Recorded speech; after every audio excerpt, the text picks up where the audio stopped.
नमस्कार, आदाब, सत श्री अकाल। की हाल चाल है भाई लोग। मैं आपका दोस्त, आपका भाई सुजीत कुमार अपने इस यूट्यूब चैनल में आपका स्वागत करता हूं। पूरी भाषा और साहित्य के अगले लेक्चर में आपका स्वागत है दोस्तों।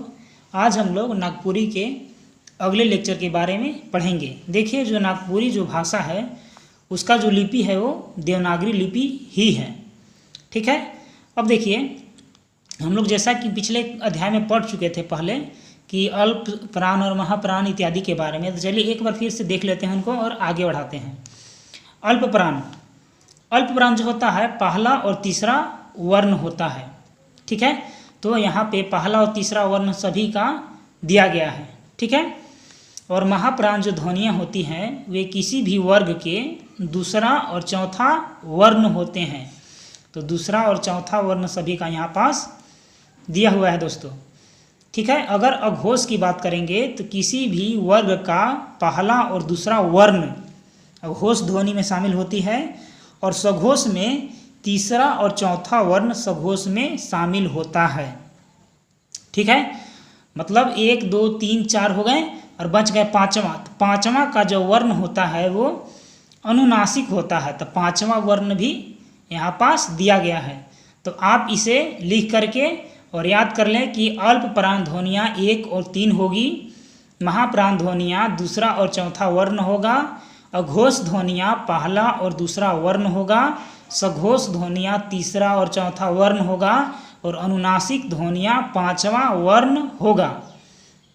ठीक है।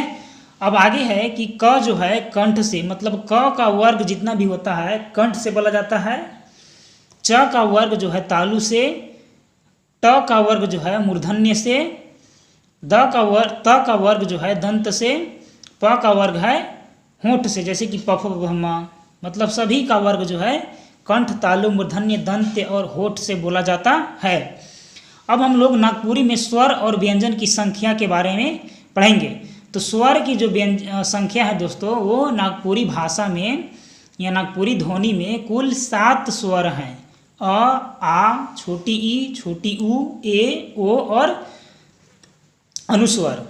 ठीक है। यानी कि बाकी जो होता है, जैसे कि विसर्ग का प्रयोग नागपुरी में होता ही नहीं है और री का री के रूप में इस्तेमाल होता है, ई का औ के रूप में इस्तेमाल होता है, बड़ी ई का, तो इत्यादि। उसी प्रकार मतलब बाकी जो यहाँ पास नहीं दिया गया है वो नागपुरी में प्रयोग उनका बहुत कम या होता ही नहीं है। अब आगे है व्यंजन की संख्या के बारे में। तो नागपुरी ध्वनि में कुल व्यंजनों की संख्या है 28। ठीक है, 28 हैं। अब इसमें क्या होता है कि जो अंग और इया है उसका प्रयोग नागपुरी में होता ही नहीं है, इसीलिए व्यंजन में अंग और इया यहाँ से शामिल नहीं है।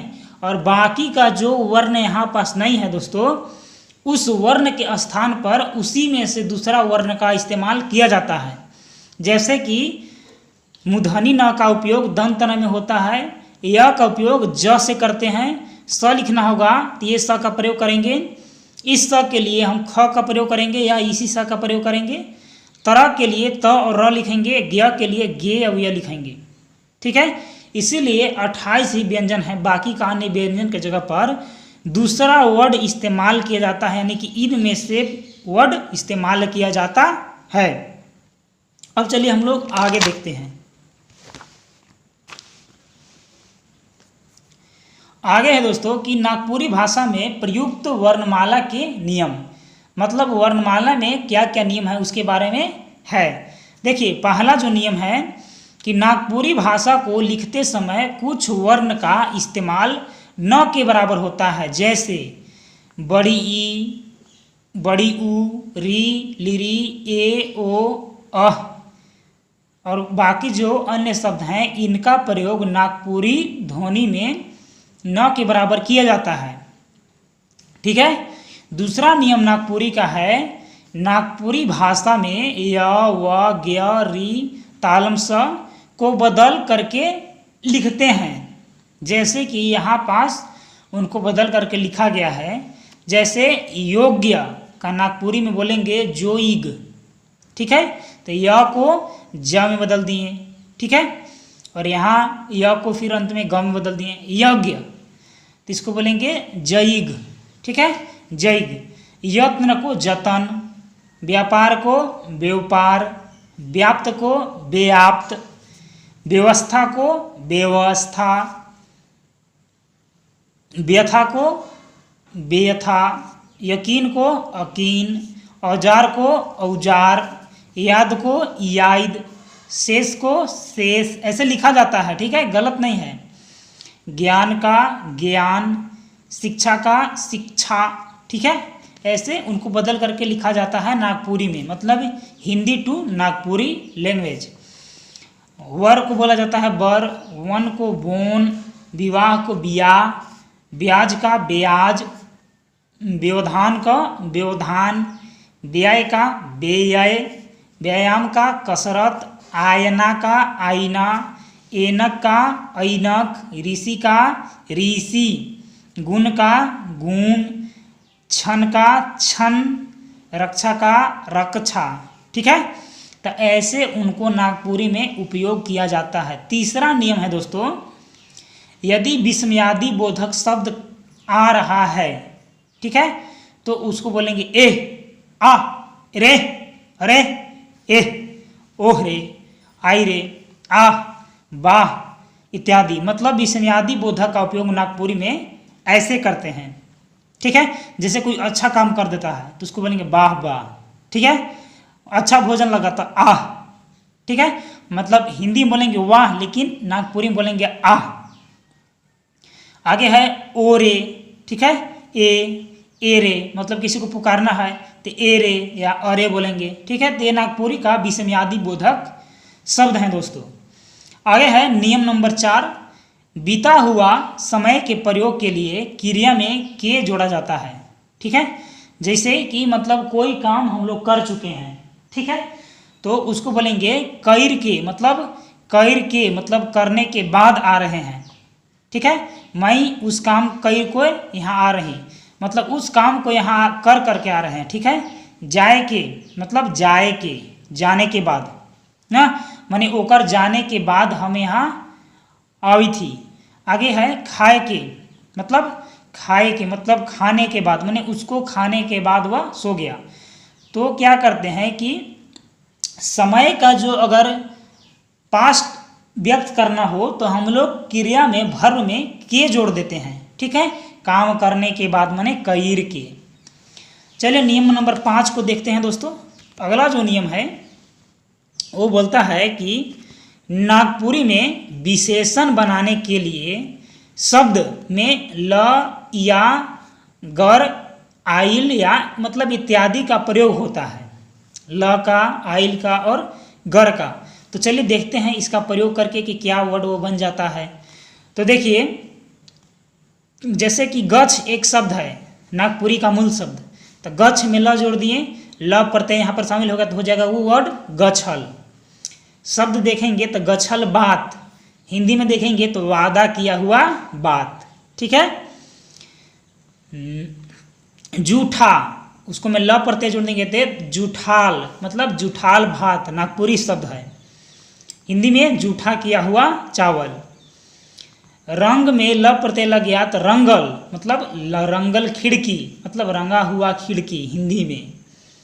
जवैया मने जवैया आदमी, मने जाने वाला व्यक्ति या आदमी, मतलब वो लोग वहाँ जवैया हैं, मतलब वहाँ जाने वाला व्यक्ति हैं, ठीक है। आगे दोस्तों संघैया, ठीक है, इया प्रत्यय लग गया तो हो गया संघिया, मतलब संघिया काम करे के ना, यहाँ जाएगा कि साथ साथ काम करने वाला, हिंदी में हो जाएगा संघिया काम करने वालों का। आगे है लुईरगर, लुईरगर की मतलब होता है कि लुईरगर आदमी, वर्ड को देखेंगे तो उसका जो शुद्ध हिंदी होगा गुणवान व्यक्ति होगा, ठीक है। लुईरगर आदमी मने गुणवान व्यक्ति। आगे है कि बेसगर, मतलब बेसगर खेत, जैसे कि बेसगर खेत का मतलब हो गया कि उपजाऊ जमीन, ठीक है। या बोलेंगे कि बेसगर आदमी मतलब अच्छा व्यक्ति। चलिए आगे है नियम नंबर 6 को देख लेंगे हम लोग। नागपुरी एक वचन से बहुवचन में बदलने के लिए, नागपुरी में एक वचन से बहुवचन बदलने के लिए मन और मने लगाया जाता है। जैसे कि शब्द अगर ले लेंगे हम लोग ऊ, हिंदी में उसका मीनिंग हो गया वह। शब्द निर्माण करेंगे तो ऊ प्लस मन माने उमन, उमन का बहुवचन हिंदी में हो गया वे या वह सब। ठीक है, आगे है छुआ। छुआ का हिंदी मीनिंग हो गया बच्चा, उसका बहुवचन बनाने के लिए छुआ मने लगा देंगे माने बच्चे सब।